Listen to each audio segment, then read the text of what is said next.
Essa aqui é a topologia do conversor boost. Esse conversor ele funciona com duas etapas de funcionamento. Na primeira, a chave está conduzindo. Como a chave está conduzindo, o diodo vai estar polarizado reversamente, então ele não vai conduzir. Aqui nesse indutor, vai estar acumulando energia em forma de campo magnético. E na segunda etapa de operação, essa chave vai abrir. E toda a energia que foi acumulada nesse indutor, ela vai ser transferida para a minha carga. Então esse diodo vai estar polarizado diretamente e ele vai conduzir então essa energia para a carga.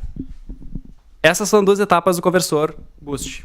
O meu conversor que eu fiz, ele era no modo de condução contínua, onde a corrente nesse indutor ela não zerava. O chaveamento dele sempre fazia com que a corrente, se tivesse corrente na carga. Ok, essa é a topologia do conversor boost. O que é o fator de potência e por que isso é ruim? Eu tenho aqui a tensão na rede. Uma senoide.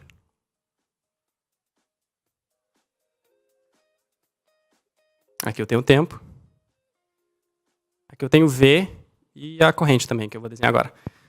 Para uma carga resistiva pura, um resistor, por exemplo, para esse caso, eu tenho a corrente e ela vai estar em fase com essa tensão.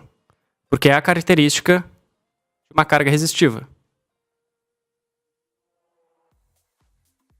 Só que, na rede, é muito difícil ter uma carga que é puramente resistiva. Só vai ter se for um resistor ou alguma coisa assim. Mas qualquer coisa que tu ligue na rede, ela tem característica de carga indutiva. Então, o que a gente vai ter, por exemplo?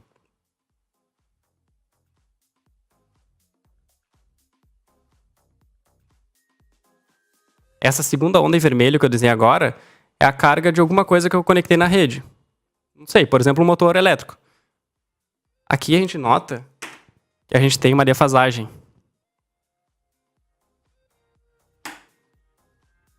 Esse ângulo aqui eu chamo de ângulo φ. O fator de potência ele é justamente o cosseno desse ângulo φ. Isso aqui é o fator de potência. Como é que eu faço para corrigir esse fator de potência?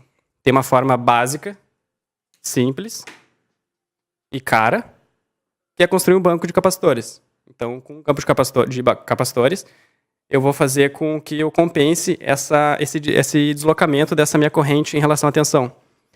Então, a minha carga vai ser vista pela rede como uma carga resistiva. Ok? Mas não é isso que eu queria fazer. Eu queria fazer um controle. Eu não queria simplesmente fazer um banco de capacitores. O conversor que eu fiz para corrigir esse fator de potência, o nome do meu projeto era APFC. Active Power Factor Correction. Então, ele era uma correção de fator de potência ativo, porque ele tinha um controle em cima dela. Como é que eu fazia isso? Eu tinha duas malhas. Eu tinha uma malha de tensão. Vou chamar aqui a tensão de saída de V0. Aqui eu tenho um sensor de tensão. Aqui eu vou fazer uma flag, que vai ser a minha própria V0.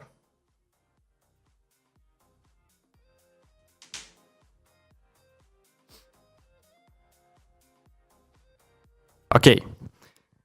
Eu preciso também de outra malha, porque para corrigir o fator de potência, eu tenho que fazer com que a corrente que esteja entrando nesse indutor esteja em fase com a tensão da rede, independente da carga que eu colocar aqui. Não importa o tipo de carga que eu colocar aqui, o controle vai fazer com que a corrente esteja em fase com a rede.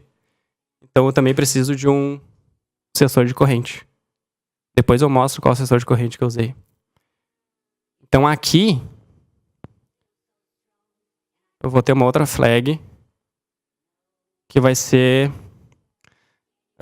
eu vou chamar de IREF, de referência.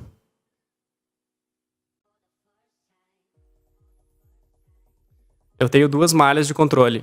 A malha de tensão e a malha de corrente. Então, minha malha de tensão, eu tenho... O meu conversor eu fiz para 400 volts na saída. Então, tem uma fonte de tensão aqui que me representa a minha tensão de referência. E eu tenho uma alimentação negativa. Uma realimentação negativa dessa minha tensão de saída, que é o que ele está medindo em tempo real, no regime permanente do conversor. Então aqui eu tenho um somatório. E aqui eu tenho minha flag V0. Somando negativo aqui, porque é uma realimentação negativa. Eu fiz um filtro passa-baixa aqui. E um controle PI, um proporcional integral, para buscar essa minha corrente, né? Para buscar essa minha tensão, desculpa. Deixa eu só ver se vai caber aqui. Então, o que vai sair dessa minha malha de controle de tensão? Aqui eu tenho um saturador para limitar a corrente que vai passar pelo indutor. Eu não posso deixar uma corrente infinita passar por lá, porque senão ele vai saturar. Tem até um vídeo no nosso canal que a gente fala sobre a saturação do indutor. Por isso que a gente fez o testador de indutores, né, para ver se ele aguenta a corrente que a gente precisa ou não. Uma saturação de 30 amperes. Então a corrente máxima que vai passar pelo meu indutor vai ser de 30 amperes. O que vai sair dessa minha malha?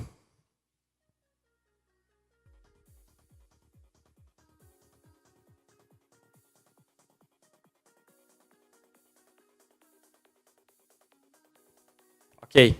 Da minha malha de tensão, eu tenho o meu sinal da I-malha, que vai ser comparado com a minha I-ref, que é a corrente que eu estou medindo de fato no meu indutor.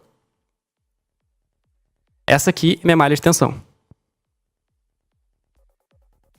Eu preciso fazer com que a corrente, o sinal que está saindo lá de malha, que ele está limitado em 30 amperes, ele passe por esse indutor aqui em fase com a tensão da rede. Então, eu vou precisar de uma outra malha de controle, que é a malha de corrente.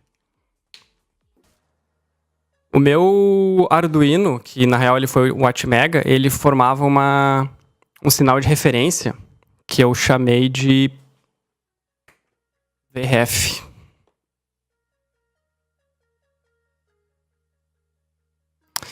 Essa malha, esse sinal, o Arduino ele lia a tensão quando ela passava por 0 na rede e me formava uma onda retificada de valor unitário em fase com a rede. Aqui tem um bloco multiplicador pela minha I-malha. Então o que eu vou ter aqui? Aqui eu vou ter uma onda retificada. Essa minha VRF é gerada pelo Atmega, uma senoide retificada de valor unitário. Ela vai estar sendo multiplicada pela I-malha, que tem um valor de 30 amperes máximo. E qual que é a moral aqui do controle de corrente?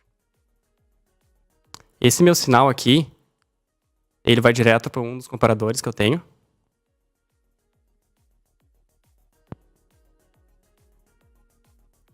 E a partir desse sinal aqui, eu vou multiplicar ele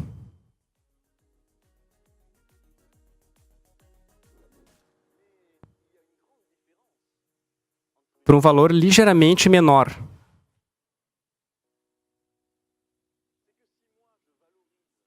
Vamos botar aqui 0,9. Então ele vai ter o quê? Ele vai ter esse sinal aqui.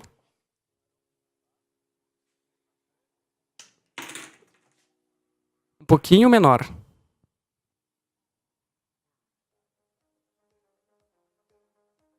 Eu vou desenhar essa onda aqui maior depois, mas só para vocês terem uma ideia. Eu também tenho como elevar essa tensão, deslocar ela no eixo Y. Então aqui eu tenho um somador. Vou deslocá-la bem pouquinho.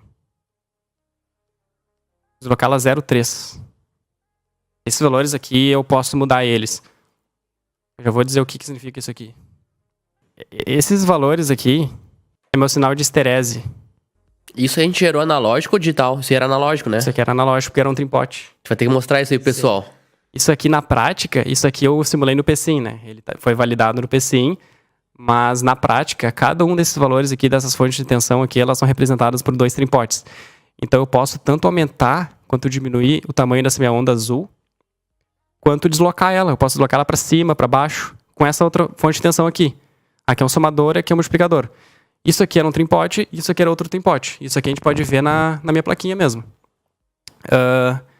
Então, eu tenho essa minha malha, meu sinal de esterese aqui. E esse sinal aqui.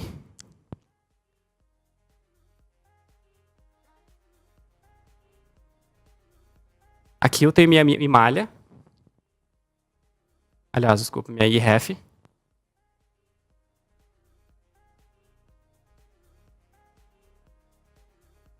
Que é a corrente que está passando pelo indutor lá. Em malha fechada, é a corrente que está passando por lá.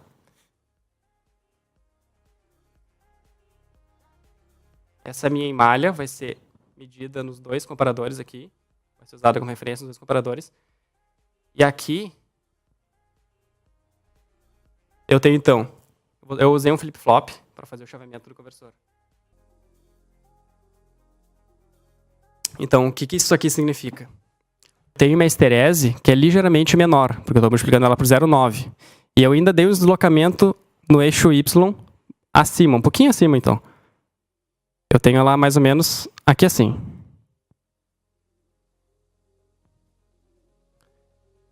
O que esses comparadores estão nos dizendo? Essa aqui é minha borda superior. Esse sinal que eu estou lendo aqui em cima é minha borda superior da esterese. E esse sinal aqui é o inferior. Então, esse sinal vermelho aqui, essa minha corrente em vermelho, é esse sinal aqui. E essa minha malhazinha aqui é o sinal em azul. Então, toda vez que a minha corrente está passando pelo indutor, ela for menor do que a minha borda inferior, minha corrente do indutor que está passando lá.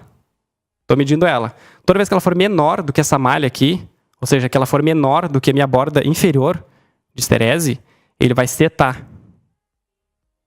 Ele vai ligar o set do flip-flop e vai mandar esse sinal aqui para a minha chave. E vai mandar ligar. Enquanto esse sinal que está sendo medido pela corrente, ele for menor do que minha borda superior, ele vai estar ligado. Agora, quando minha borda superior ela for menor do que o meu sinal da malha, ou seja, o sinal da malha está maior, ele passou o erro, a minha corrente está passando pelo indutor, é o meu erro que eu estou medindo aqui. Quando ele for maior do que minha borda superior, digamos assim, que a corrente, o erro, por exemplo, estivesse aqui, nesse ponto, ele passou o meu limite superior. Então ele vai resetar. Ele vai mandar pá, passou, limite, desliga. Ah, claro, eu estou passando limites absurdos aqui, tipo, eu estou passando muito, só para mostrar como é que funciona, mas ele não vai passar tanto assim. Aqui a corrente baixou, ela passou da minha borda inferior, ela, tipo, foi muito menos. Ele vai ler, opa, a minha corrente está menor do que minha borda superior, então eu tenho que ligar. Óbvio que isso ele vai fazer muito rápido. Isso em regime permanente é tipo pá, pá, pá, pá, pá, pá, pá, pá, pá, pá, pá, pá, pá, pá. Qual é a frequência mais ou menos aí? A frequência dele acho que era uns 30K. 30 kHz, né? 30 kHz. Isso é muito rápido. A moral desse controle de esterese é que a frequência de chaveamento, além dela variar em função da indutância, ela varia também, porque essa minha margem, quanto mais próximo do pico, essa minha margem ela tem um valor aqui, X, por exemplo. Mas aqui é muito menor, então a frequência varia conforme eu vou andando nessa minha margem de esterese. Então a gente tem uma modulação por largura de pulso. Exatamente. E por frequência, e por frequência. São duas modulações que vão acontecer em paralelo aí. Esse é um controle muito rápido. E esse erro aqui, esse liga-desliga aqui, é justamente pelo erro que está sendo lido pela minha corrente. O grande segredo está no sensor, né? Que ele tem que ter banda suficiente para conseguir ver aquela variação lá. E aquele sensor que a gente tinha, ele era um sensor muito bom. E outra coisa, se eu quiser, por exemplo, diminuir a frequência do conversor, eu posso simplesmente mexer nesses valores aqui, ó, que são trimpotes. Eu posso, eu quero botar uma margem um pouquinho maior, um pouquinho menor. Eu quero deslocar ela para cima. Eu posso mexer, literalmente eu posso mexer, brincar com essa minha malha de esterese. Então, e é isso. A frequência ela varia conforme os valores que eu seto aqui. Aqui 0,9 eu botei só fictício, né? Eu não lembro quanto que eu botei no meu conversor. Se não me engano foi 0,92, eu acho. E aqui eu posso deslocar ela para cima e para baixo. Então, o que vai acontecer na minha corrente que vai estar passando pelo indutor em regime permanente? Eu vou desenhar a minha tensão. Digamos aqui,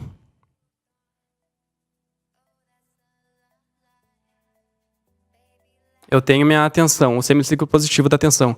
A corrente, ela vai ser vista pela rede.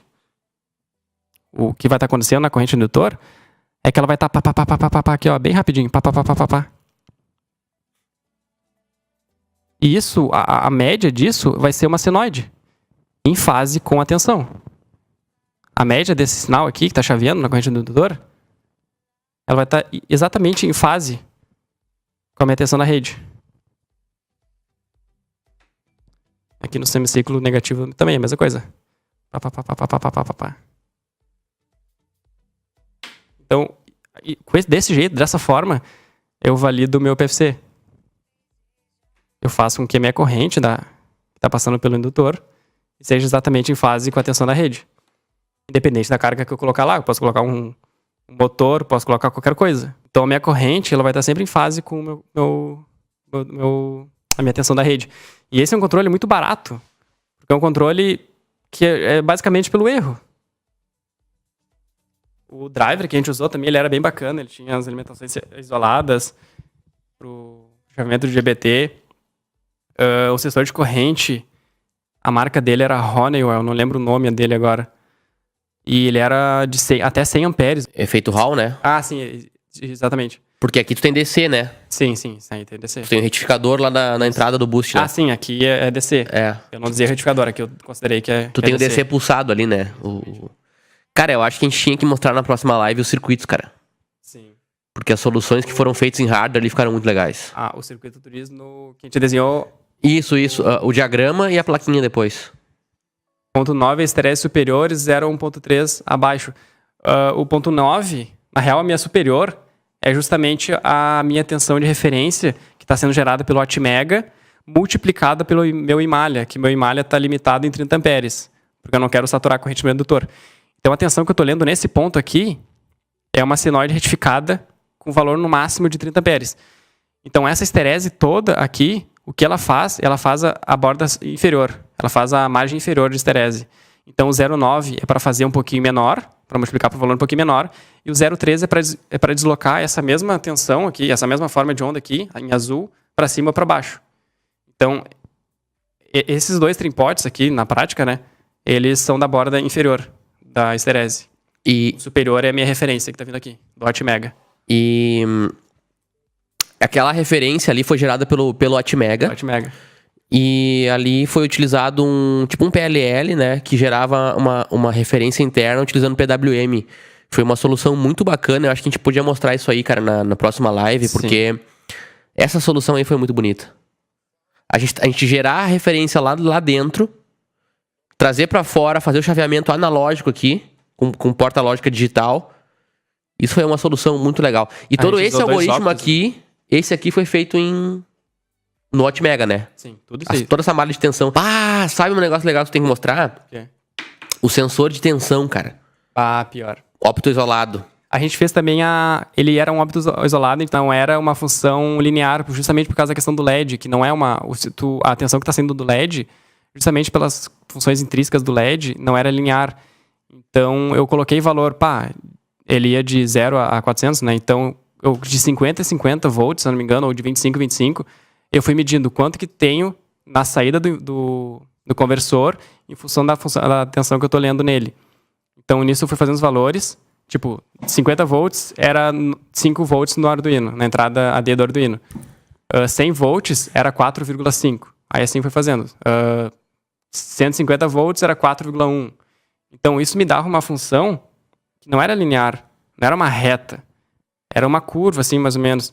Então, esses valores eu coloquei no Excel e tirei uma função disso. E a partir dessa função, o Arduino lia a tensão da saída do conversor como um valor na entrada D, em função dessa função, e não de uma curva reta. Uhum. O que importa é que essa função seja monotônica, né? Ou seja, que ela não inverta que a derivada dela... Se a derivada dela inverter, não tem como fazer a inversa. Sim. Mas funciona muito bem, tio. E, cara, esse conversor funcionou muito bem. Tô perplexo, hein? Nossa, eu nem vi que eu tinha desenhado tanto. Tô perplexo, hein? O Amaral merece um cafezinho, hein, gente? Puta merda, hein? Cadê? O cara meteu uma aula absurda, hein? Ninguém esperava essa, hein? Obrigado, Robson. Vamos voltar? Cadê a música, Amaral? Vamos botar a música de volta. Vamos lá. Tchê, vamos dar uma pausa de 5 minutos aí pro pessoal, que eu levei um golpe depois dessa aula aí, né? Essa aula aí foi um absurdo. Depois dessa, eu vou até me retirar, né, galera? Mas... ficou bonito demais, tia.